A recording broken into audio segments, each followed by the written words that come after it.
Hey, welcome to The Explainer. You know the story. Every year during Deepavali, Delhi's skies just fill up with smoke. It's an incredible tradition, for sure, but it's also a serious health crisis. And this year, the big debate is all about a potential solution called green crackers. But what even are they? And are they really the answer we've been looking for? Let's get into it. Okay, so to really get this, you have to understand the central conflict. On one hand, you've got the incredible, joyful celebration of Deepavali. I mean, it's the festival of lights, and for a lot of people, fireworks are a huge part of that cultural expression. Plus, you can't forget the lakhs of people whose entire livelihood depends on the firecracker industry. But then, on the other hand, you have a massive public health crisis with air pollution that's literally dangerous to breathe and an environment that's just crying out for help. So, right in the middle of this huge clash, we've got a recent decision from the Supreme Court.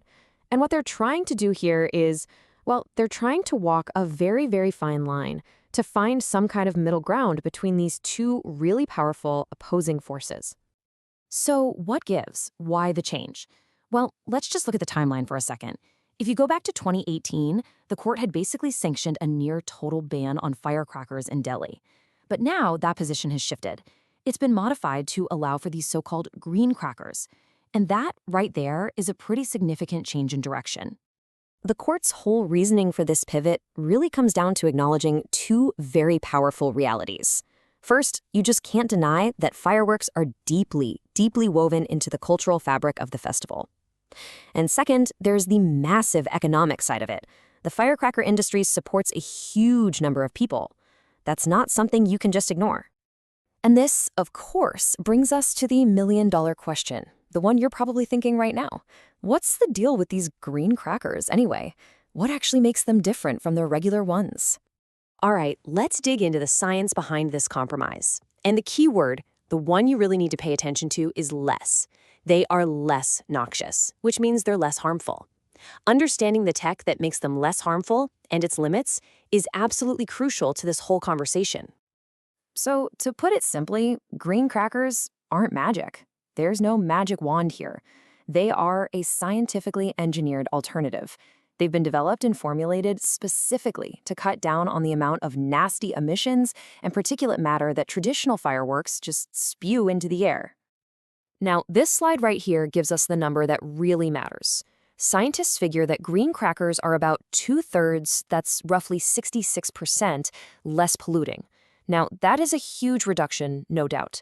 But let's just flip that around for a second. It also means they still produce about 1/3 of the pollution of a regular cracker. So they are less harmful, but let's be crystal clear.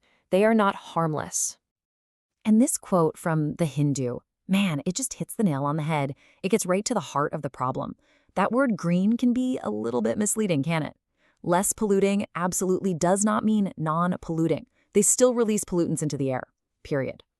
You know, to really get the full impact of this decision, we have to zoom out. This whole Deepavali cracker issue doesn't just happen in a bubble.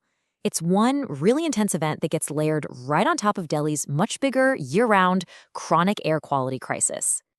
And the data on this is just stark. While, yeah, the pollution from firecrackers is temporary, it only lasts for a few days, it causes this absolutely massive spike in pollutants. It's like pouring gasoline on an already raging fire. It takes a situation that is already bad and makes it catastrophically worse. And this chart really puts the whole thing into perspective. The fight for clean air in Delhi is this complex year-round battle. You've got huge chunks of pollution coming from vehicle emissions, from industrial output, from agricultural waste and stubble burning, all of the dust from construction. The list just goes on and on. Firecrackers are a very sharp, acute problem, but they're still just one piece of a very large, very complicated puzzle. So, where does all this leave us? Well, the path forward really means we have to see this green cracker decision for exactly what it is. It's a compromise. It is not a cure.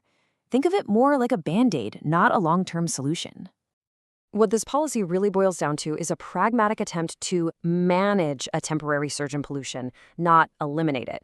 By allowing a less bad option, the hope is to find some kind of middle ground that lets a cultural practice continue, but under more controlled and hopefully less damaging conditions. So here's the bottom line. This compromise cannot be a distraction from the real work. The real long-term fix demands a much bigger commitment. It means we as a public have to commit to stricter environmental rules. It means those rules have to be rooted in actual science and reason. And it means we have to take comprehensive, consistent action against all sources of pollution, not just the ones that are convenient or seasonal. And all of this leaves us with one final and kind of provocative thought to chew on. When public health is on the line, when the very air we breathe is at stake, we really have to ask ourselves, in the fight for clean air, is a compromise like this truly enough? Or is it just kicking the can down the road, delaying the inevitable need for much tougher choices? It's a question Delhi and honestly a lot of other cities are going to have to answer, and soon.